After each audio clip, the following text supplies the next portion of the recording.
What's up, guys? This is Veilside, and today we're talking about Aether Gazer. I wanted to talk to you guys about just a few tips that I've been thinking about as I've been searching YouTube for a whole bunch of videos. I've been playing since launch, and I really haven't paid attention much to these tier lists that a lot of people are making, just because they're really subjective, and it just launched in America, so most of us don't really know what we're doing, or we're finding out what we're doing and if it's right or not. So I've tried to get a lot of my information just from the CN players and people who have played the game for at least a year or more. And so I recently saw a video on preparing for Endgame, and that's what this video is going to be talking about. Endgame preparation. So in my personal opinion, I think that we need to expand our resources beyond the now and look at Aether Gazer with a more comprehensive perspective. A lot of people will just focus simply on sigils and maybe just upgrading them to level 40 or whatever, but I don't think that's comprehensive enough. I don't think that's expansive enough. I think we should go beyond that, especially now that we're at launch pretty much still. We've gotten to the second banner, and we're starting to realize, well, man, maybe they're gonna throw some things off. Maybe the devs and Yostar and Yangshi are gonna, switch things up on America instead of doing it the way China did it. So, in my personal opinion, I think that when it comes to Endgame, there's several different elements that every player will be focusing on just by default. So the purpose of this video is really to maximize on those elements.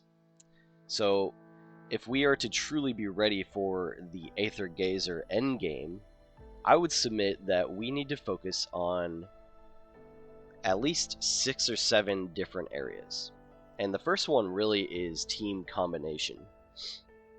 Let me show you what I mean.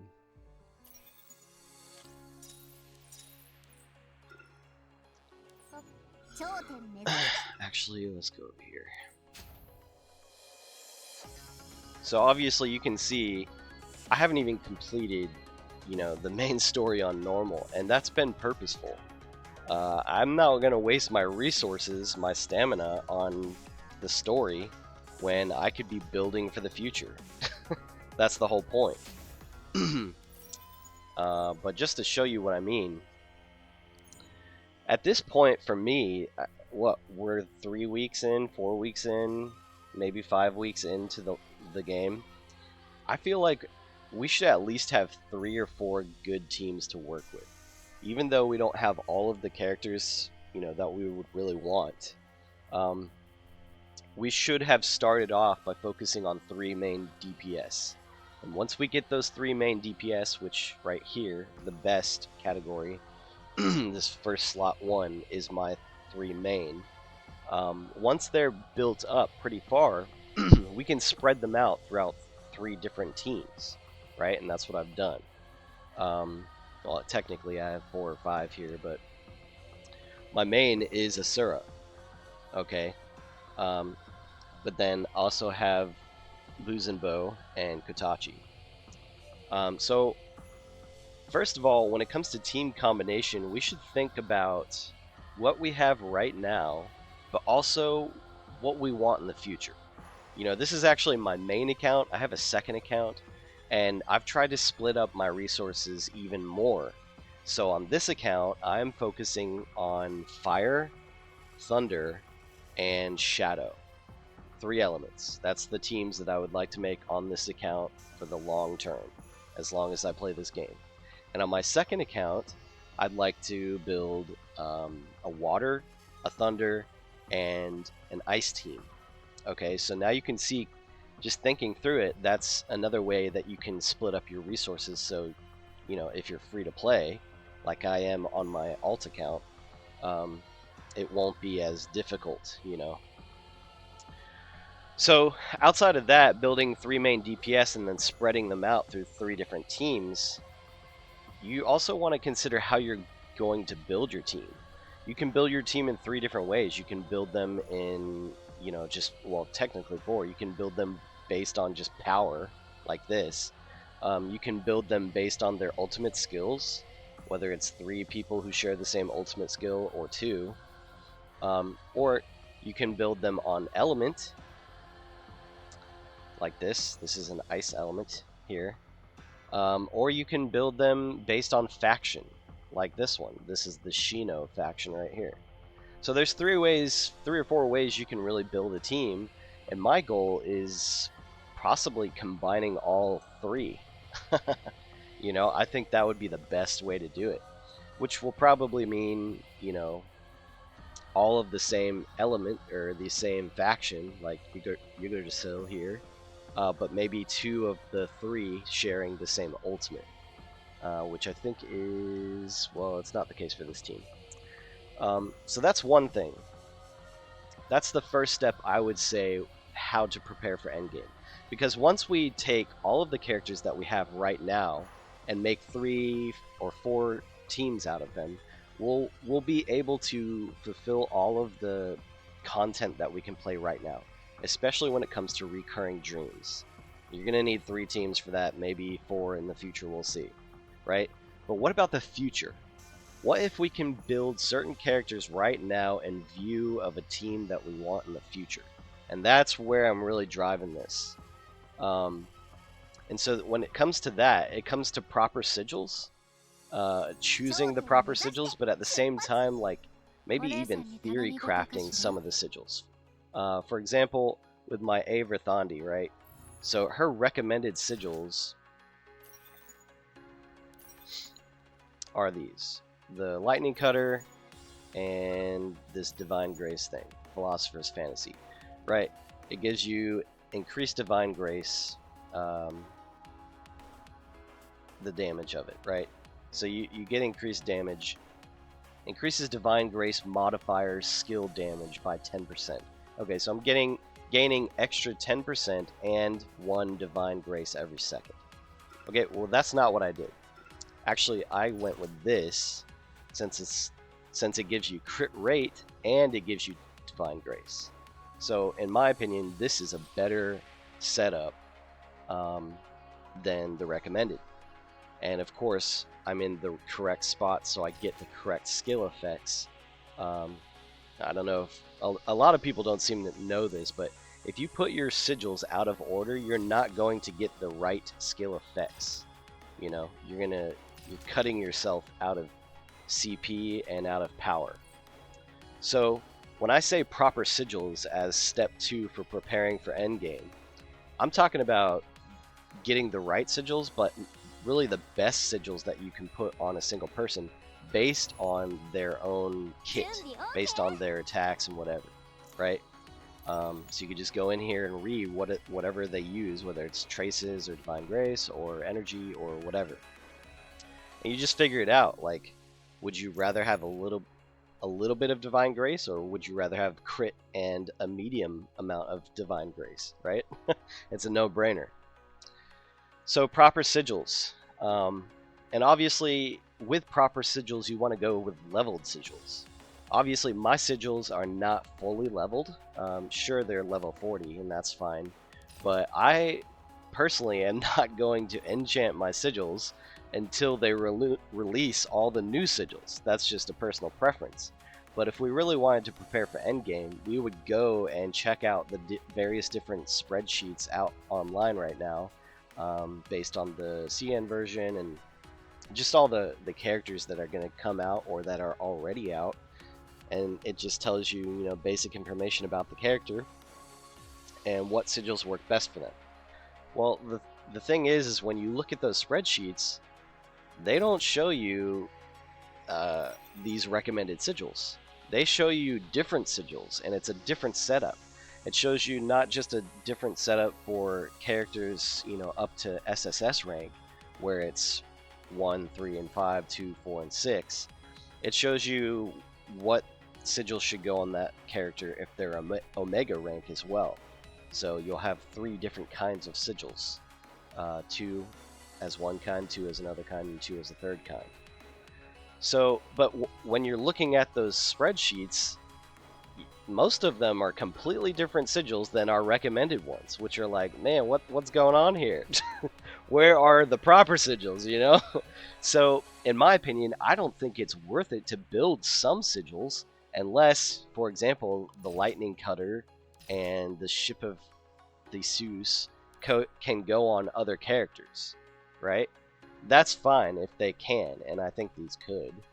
But in the future, we're going to be getting brand new sigils, and some of them will be completely replaced where we won't even be using them anymore. So what sense is it to upgrade them fully, even up to level 60, and to lock them onto a character when you're not even going to be using them that long of a time? That just is, it's really stupid to me. So getting the proper sigils, getting them in their proper slots, upgrading them to level 40 if they're going to work long term, upgrading them to level 60 and locking them to your character based on faction, which there are videos out there on YouTube that will show you how to do that. I'm just giving you the summary here. You can go search those yourself. Enchanting them, of course. So that's the first 4 steps right there. We have combination. Team combination is step 1. Whether you combine your team based on their ultimate, based on their element, based on their faction, or a mix of them all. You have step 2, which is proper sigils, getting the right sigils and putting them in the right spots, leveling your sigils, step 3. Step 4 is enchanting your sigils, and then step 5 would be the banner schedule. I mean, there are spreadsheets out there, and I'll link some in this video, but we need to know who's coming up next, even if the developers change the schedule on us slightly. Let's say, for example, there's been some rumor of this, that they might send us faster characters to help us catch up to CN, to 2.0, or 2.1, whatever they're at now.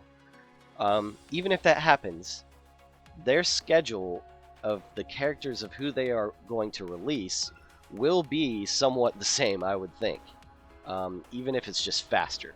I mean, they probably think, oh, we're Americans, so we have so much money, and we can just handle it, you know?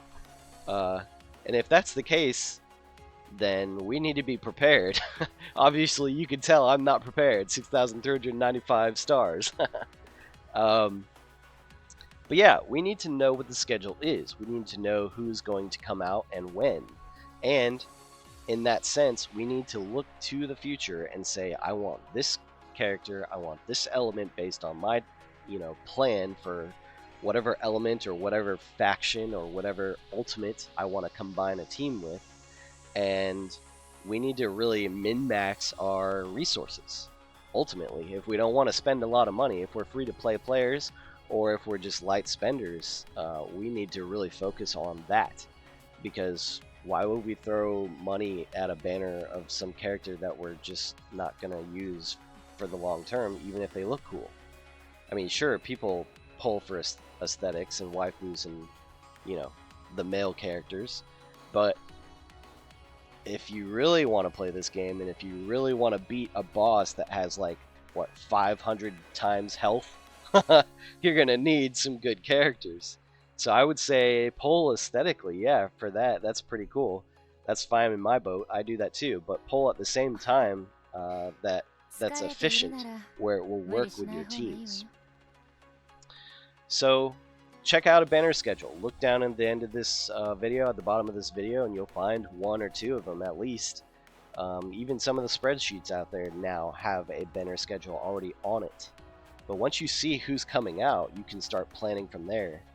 And I'd say the last category, the 6th category, I'd say, is probably just currency farming and saving. I know it's really hard for us in America to save, but we need to focus, really. We need to focus on who we really want and save up for them.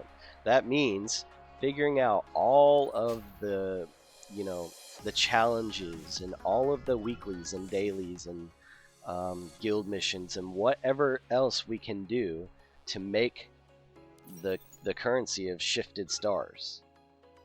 If we can combine all of those and put them in a list and say, okay, I'm going to do 5 dailies today, and I'm going to do 3 weeklies today, and I'm going to do this challenge and this challenge over here, because by the end of the week it's going to make me this many shifted stars.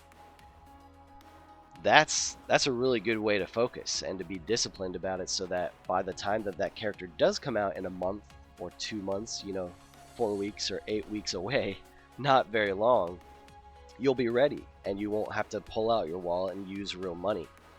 But on the opposite side of that, it's also good to just search YouTube for that, because there have been people like Zackie Senpai who have put out a good list of all of these things. And based on some of the videos I've seen, I have calculated it out, and to get one copy of a person, whether it's on the standard banner or the premium banner, to get one copy of them, it's either 40,000 tickets or 70,000 tickets. It's a range from 40,000 to 70,000. So if I wanted to pull on Osiris, and I'm definitely not going to, if I wanted to pull on her right now, it would take 40,000 shifted stars or 70,000 shifted stars, with the worst luck apparently ever, to really get one unit. Hopefully you'd get her way before that, right? But worst case scenario, it's going to take 70,000. And what does that mean? That means that if you want a character who's 2 months away or 3 months away, you need to be saving all of your resources, all of your currency, up to 70,000 tickets, shifted stars, that you can transform into tickets, so that you can pull that character and get at least one copy. Because once you get one copy, you can eventually just get multiple shards from the shop, in the Intel area, right? Intel shards, whatever. But the other thought is that even if you get one copy, a lot of these characters are going to go straight into the premium banner pool and the standard banner pool. So once you pull on the standard banner, you could get another Poseidon if you wanted. And so it would also be good for you to check into YouTube videos that share who's going to go into those pools. That way you can make sure that you're pulling on someone who you actually want, and someone who actually comes up that you're going to main, maybe like Hades, for example. You can save all of your tickets for her and get multiple copies. So yeah, I would just say that within those 6 elements, those 6 categories, that's probably the best way to prepare for Endgame. Because I don't know if any of you are paying attention, but the CN version is producing material and talking about characters that are coming out. And excuse me, they are looking pretty cool. And they're looking way more advanced than a lot of the characters we have now. So my last concluding thought is just that if we can't make all of the characters we have right now future-proof, then why not bring the future to us? I say we should be preparing our sigils now for characters we will pull later. Preparing our currency now for characters we will pull later. This might mean getting them to, certain levels, enchanting them, or getting them even to 60. But it's still future-proofing ourselves, so that we don't end up biting the bullet and having to yank out our wallet again, and spend irresponsibly. So anyway, this is how we future-proof ourselves for our Aether Gazer experience. Thanks for listening. Like and comment if you'd like this video. Please let me know your thoughts. Maybe I can add something to this video. And other than that, peace out.